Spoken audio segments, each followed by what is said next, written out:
Do we have too much government? We need to put people ahead of corporate profits.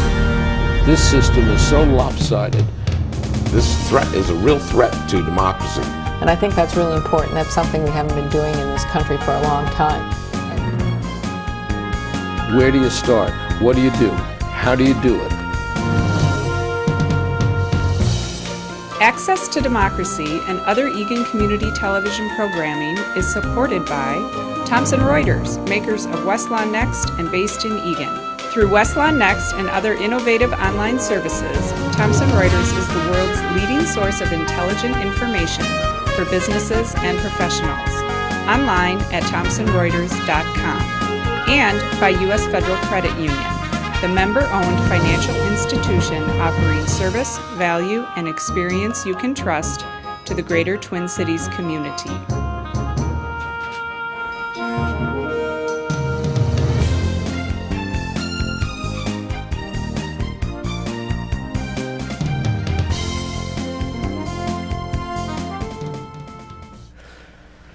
Welcome back to Access to Democracy for the second time today. A funny thing happened on the way to the Mike Burbach interview, is that our state-of-the-art equipment broke down. And so we're starting over again. And we were so brilliant in the last start, Mike, that let's hope we can reclaim that. Right. Mike Burbach has been the editor of the Pioneer Press, as we said earlier, lost someplace in space. For 5 years now, over 5 years now. Yeah, not quite 5. And right. The interesting thing, or one of the most interesting things, is how the paper has maintained its readership in a very, very difficult journalistic world. Yep. So it has, and we're pretty happy about that. We have maintained circulation better than most. And we've, of course, grown our readership digitally. We have lots of people looking at our work in lots of different forms, mobile, phones, tablets, print, electronic editions. And we've been able to maintain that, I think, because we have a distinct place in the market. It's the St. Paul and the East Metro, primarily. We've been there for 160 years. We've been working it hard for 160 years. And the Twin Cities, which is the best newspaper reading market in the country, is not like some of these other metro areas where two big newspapers sat one right on top of the other, Denver, Seattle, Detroit, San Francisco. Twin Cities still has these distinct places. So the East Metro is not exactly the same as the West Metro. You've got the East Metro and you've got the West Metro. And that's why you have the Strib and the Pioneer Press. That's why we have the Strib and the Pioneer Press. And we're, as a resident, I feel lucky that I get those choices and all that journalism. And so we've worked hard to maintain that. And the last 10 years have been certainly a challenge business-wise, and we're adapting. We're working hard at it, and we intend to persist for a good long time. And you have really some good personnel, perhaps not as many as you had, but Rachel Stossenberger recently rejoined you, one of the top political reporters in the state, if not in the entire Midwest. Yep. And it's really, really interesting. I mean, I was always a newspaper junkie. I don't know why. I don't know where the bug got into me, but I was writing the sports column for the Patchogue Long Island Advance at age 14. That's great. And have been writing ever since. And still occasionally published by you, certainly. And it's exciting. It's exciting to be able to express yourself. It's exciting to be able to have a vehicle in which to express yourself. And it's also different viewpoints, and certainly we don't always agree on editorial policy, but that's good. That's the joy of it. That's what makes this country run. And the way I think about that is that it's the world's an interesting place, and it's especially interesting if you're interested in it, if you're curious. And that means you go chasing off on various angles of whatever the subject is, and you try to look at it from around it. And when you do that, you learn a lot. And that's been one of the great, I've been in the business now, counting my student journalism years, for 35 years. And it's just been a wonderful run. I've got a ways to go yet. But I like to think I've got $1 million education 2 cents at a time. Because every day you learn something new. And It's incredible. If you're curious, you learn something new.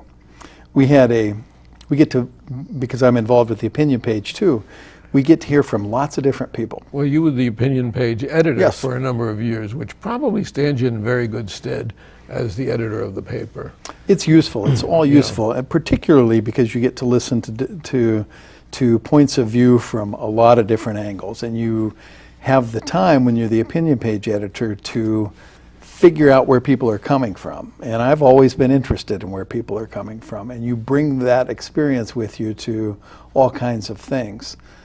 We had a really delightful conversation a month or so ago with the former president of Iceland. She's now a UNESCO ambassador for languages, for the preservation of languages. And she happened to be in town, and she came in and talked about that. And it was just a great pleasure. One of her key points was, when you lose a language, whatever it is, you lose a lot of knowledge. There's a lot of knowledge embedded in a language. You know, as we know, words don't translate There was just completely. a play at the Park Square about just that. I haven't seen that. I wish I had. I'm trying to remember the name, which I can't, but Sharon will. As soon as we're over, she'll tell us. But it was 2 people, and they were the last 2 people that were left of that language, and it was a linguist trying to recapture it. And that's what you're saying strikes me as so appropriate. And, Yep. and I feel the same way about newspapers, though. You know, when we lose one, we're losing part of ourselves. Yes, and it's you know, businesses and modes of communication come and go, and that's just a natural occurrence in the marketplace, and it's up to us to try to figure out how to persist, and we're working awful hard at it and succeeding in a variety of ways. But I think that as we do that, we attempt to concentrate on what's at the core of it. Where's the real value? And the value, you got to make a product that you can get paid for, but the value is in being interested in your community, being interested in what people are doing, and finding a way to convey that, to tell stories about it, to deliver facts, to explain things, which is one of the things that Rachel Stassenberger and the Capital team that we have are doing very well. They do it so well, and they do it giving the historical background at Yes. the same time that they tell the story of today's aggravation. And Yep.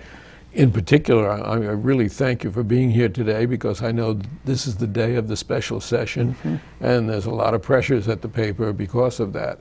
But Rachel and crew have it covered, so Well, this is a good thing. It's a very good thing. But we've set out to be ever more explanatory about facts and government policies.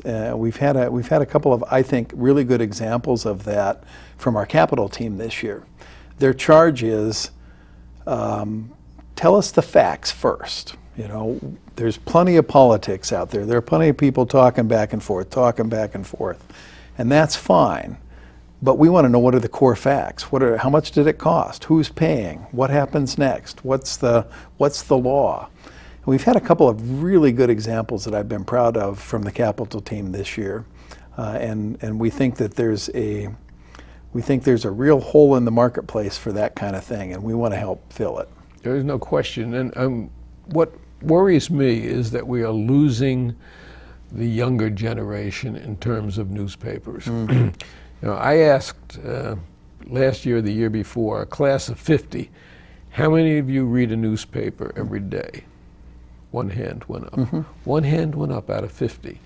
And I really spent time that I should have been spending on the subject, talking about it, because this is not a soundbite world, but it's become a soundbite world. 140 characters. That's not what the world is about. There is so much out there that's going on and to explore, and that's exciting. It's What I think, though, I mean, the way that I'm really encouraged by those facts is that the 140 characters, you're talking about Twitter here now, lead you to a million characters. They can lead you to as much as you want on anything. And Twitter and Facebook and all the various digital media have opened up worlds of insight and information that was harder to get. I mean, there are trade-offs for sure, but I'm not discouraged at all about young people in the news or young people and their ability to engage. I follow a bunch of people on Twitter myself, and it's fascinating what kind of discussions and what kind of information get out there too. So I think we're going to be fine. I hope so. Well, one of the pluses has been in all these police cases in the last several years, the fact that people go to the social media and broadcast them. It would have never happened before because they would have been lost. There would have been no way to do it. Right, that's right. And that certainly is a plus. So we'll see. Yep, we'll see. We'll see. But let's talk about St. Paul. There's been a rebirth in St. Paul, and you people have been right on top of it. It was a deserted town a few years ago. And then when Macy's went out, I thought, wow, what's going to happen here? The other side of the coin is Lower Town, the Saints, new businesses going in. One of our sponsors is Jaime's Haberdashery, and Anthony comes in here about once a year, who is very, very involved in trying to rebuild St. Paul, and it's happening. Yep, it is happening. There's a lot going on in St. Paul. I live in St. Paul. I love St. Paul. I've only been here for 9 years, so I can't claim it as my own, but I really like the place. There's a lot happening, and it's happening in a variety of ways. There are big things, like the Saints ballpark, which will host the minor league team and all kinds of other things. And then there are these other smaller, interesting things, entrepreneurs at work, arts organizations at work. I don't know if you've talked with the folks from TU Dance before, TU Dance. No, I have Tony not. and Yuri Sands. They've got a really interesting thing going. They've got their studio, they've got a professional company, they've got a school, they have their studio going on University Avenue in the Midway. They've got a really interesting thing going on. They teach ballet and modern and West African. And we went to, we took the kids to their spring show. And one of the dances was on, and my 14-year-old looked over at me and she said, "Daddy, why are you crying?" And I said, "It's so beautiful." They've got a really interesting thing going there. They really do. And so I think there are lots of things like that going on in St. Paul. Let's mark that down for a future interview. We will have a representative of the Saints here 2 weeks from today, if not Beck himself. And I'm one of the few people old enough to remember when his dad sent a midget, and we don't use the term midget anymore, but a horizontally challenged person, a vertically challenged person, to bat that Eddie Gaedel, I think his name was, 3 feet tall, when he owned the St. Louis Browns. Yep. And he has kept the tradition of the St. Paul Saints alive. Yes. They're having a good time down there. Yeah. They're having a good time. Nobody else has a pig that brings the balls to the else has a umpires. pig, And, yeah. He said we went for a tour right before the ballpark opened a month or so ago, and Mike Veck was there, and he gave the tour, and he was talking about, he was promising, we're going to keep it fun. We know what we're about. And he said, surveys show that 65% of the people at the game don't know the score. He said other owners are embarrassed by that. He said, I'm proud of it, because they're putting on a good show, they're having a good time. Where else can you go to watch a ball game and get a haircut? That's right. And a massage, and all kinds of good stuff. But good for him. Yep. And they have this beautiful new ballpark. It's a beautiful ballpark to work with, and light rail found its way to St. Paul. It did. And I had the ex-Governor Pawlenty in here when we were talking about light rail in Minneapolis. And he was very reluctant. He wasn't governor yet. I think he was still in the legislature. About the expenditure, and he said it's never going to make its money back. And I felt just the opposite. I felt it's going to open up tremendous areas for people that wouldn't be able to get them and explore them. Could be. Yeah, Well- it's could be. When it opened, he cut the ribbon. He was there. I wasn't invited. But the fact of the matter is, it has been. And I think the same thing is going to happen now with the the Green Line into St. Paul. Yep. Yeah, that could be. It is, it's a very expensive project. It costs $1 billion, 11 miles. And it has to stay on that track. It can't take a turn and go That's for drop you off sure. someplace. But in a dense enough area, it probably makes sense. Other places, better buses make sense, or faster bus lanes make sense. You got to look at every one of them, I think, and make your best bet. Yeah, I was very disappointed with this session of the legislature on several counts, but particularly because I didn't think they put the emphasis on transportation that they should, which should be one of our biggest priorities here in the Twin Cities area. And we're growing. We are. growing. We are growing. It's 300,000 now in St. Paul. When we moved here 17 years ago, it was about 260,000, I think. And the same thing is happening to Minneapolis and all around. we live in Eagan, and I can't tell you the difference in Eagan and with the shopping outlets and things like that. It's, Yep.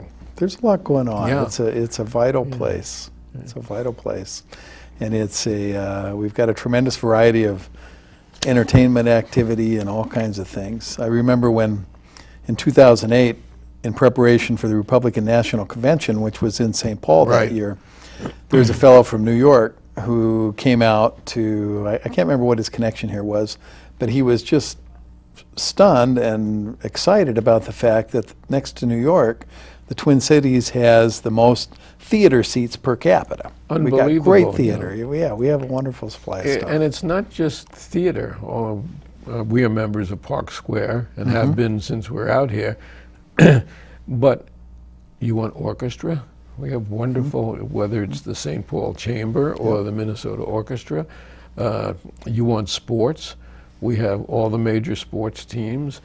Just about anything, which is why we fell in love with Minneapolis and St. Paul and the Twin Cities, because it's just a great place to live. The quality of life coming from Long Island, where it's been diminishing, to this area has been terrific.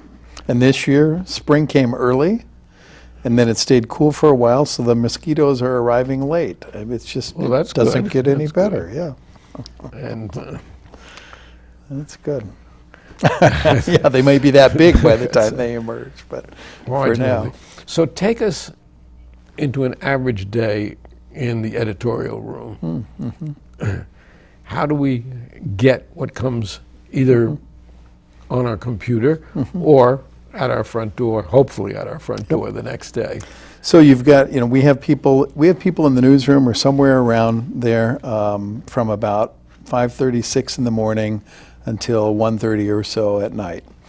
And we start by grabbing some of the overnight news. We have a reporter and a producer come in, grabbing some of what happened overnight, preparing some of the news that happened late and getting it up on the website. And then that builds through the day. More reporters come in, more editors come in, more producers come in. We chase the news. Some of it we know that it is going to happen, so that's planned. We've got people working on enterprise reporting efforts all the way through. And then the day, the digital day goes all day. I joke Minute to minute, practically. minute to minute. yeah. I joke that we used to be a daily and now we're a minutely. And there's something to that. We publish all the time. We have a digital first philosophy. If it's news, we get it up on the website and then we'll get it in print. So that happens all day long. And then as the afternoon wanes, we start preparing the print edition. And so reporters hand in their print edition story later in the day generally. later in the afternoon. It gets processed, edited, headline written, put on the page, usually between 5 and 10 or so at night. But a decision has to be made before that as to what goes on the front page. It does. Yep. What goes inside. Yep. What's the editorial position that we're going to take on a certain thing Yep, today. that's right. And that all happens, as part of a kind of an organic flow, I guess. We have particular news meetings. We have a news meeting at 9:30 in the morning where we talk about what's going on that day. It's primarily aimed at digital. We have another meeting at 3 o'clock where we talk about what to put on the front page. We make most of the decisions there, but that can change all evening long depending on what the news is and depending on whether the news reports that we had identified come in as we thought they would. If they're complete or they're not quite as newsy, we might bump them inside. And then that gets put together. The press starts, we have several different editions, so it starts running around 10, and by the time the last edition goes to bed around midnight, most of the news for the day has happened, and then it gets delivered. Well, I was a copy boy for the Star Tribune my first year of college. My parents lived here. We lived all over the country, so that was the Minneapolis episode. And the editions, as they change, whether it's the outstate edition or this edition or that, and it's just a fascinating process, and always been very interested in it and involved in it. And it's incredible, but it all puts itself together. Right. There's a lot of, 150 years of habit and tradition, and that's been one of our challenges, frankly, as we adapt to the digital age, because the print routines and deadlines serve the print edition well, but they don't necessarily serve our digital efforts well. And so we need to do both. And we have to try to figure out, what's essential here, and make choices about what we're going to do. And it's created a whole new breed of newsmen or news people because of that. Yep. I proudly have a scar on my arm here from the Syracuse Orange, the Daily Orange, which we would put together by dropping the lead. People don't know what I'm talking about. Well, one time the lead splashed out and got me on the arm. Got you on the arm, right? And that's something I treasure, and it's a memory I treasure. I Yes. didn't at the time, but Right, but it's something, but yeah, a moment in time. How we have moved so far forward with the Industrial Revolution, the IT Revolution, and now your paper is now being printed, actually by the Star Tribune print, right? Yep, the Star Tribune is, a vendor. I mean, we're a USA client Today of the Star Tribune. And, Yep, they had excess press capacity, and we had an aging press, and so it just made sense for them and sense for us to basically hire them to print our paper, and it's been working out pretty well. So you send it over to them, and it gets printed. It's printed where does it get distributed from? From from there? a variety of distribution points. Yeah, I mean it starts there, but then it gets trucked to some other distribution points and spread out from there. So it's a complicated operation. When the dog starts barking at 4:30 in the morning, I know that the paper is here. That's good. We want your dog barking at 4:30 in the morning for sure. But it really, it's all fascinating to me, and it always has been. And what's going into the Macy's building? I don't know. We hear about there being good interest in it, but I don't know. Now, you took an editorial policy on the editorial page, obviously, about what's going on with the auditor's office a few weeks ago, and seemed to be somewhat skeptical of this attempt to take away, which I think is unconstitutional, by the way, take the auditor's powers away. And I don't know whether it's unconstitutional or not. We tend to argue that on the opinion page, we tend to argue that we ought to try really, really hard to save money, and that we should resist the attempt, or the expansion of government. At the same time, we think whatever government entity is out there now ought to operate efficiently. And our main concern when we took that position was not necessarily whether that's the right thing for them to do with the auditor's office or not. We were taking issue in particular with how it was done. It seemed to not have been, like a number of things this session, it seemed to have not been fully vetted. And it seems like a worthwhile thing to discuss. It seemed like some political payback was involved,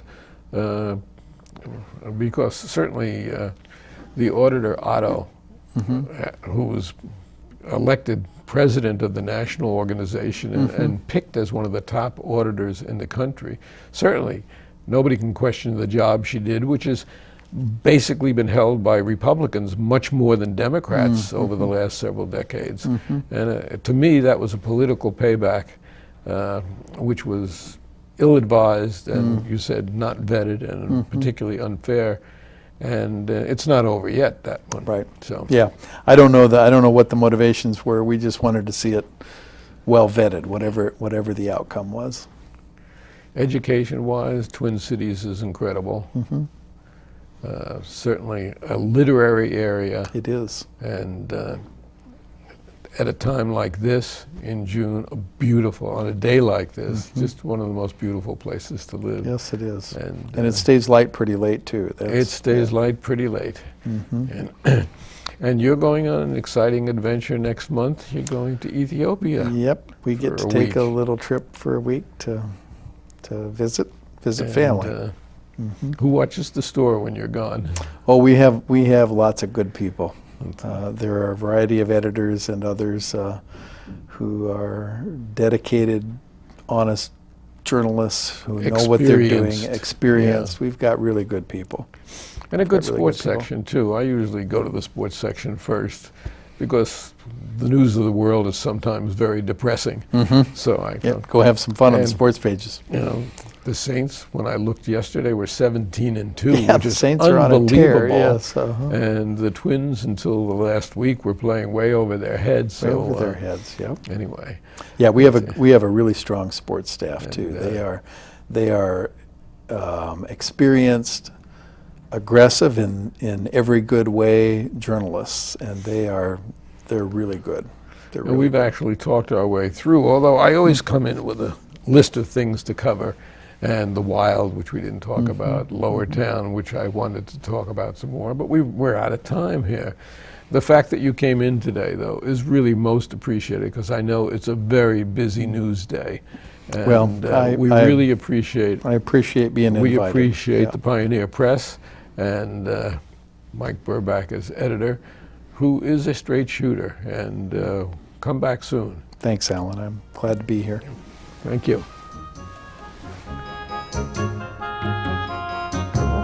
Second to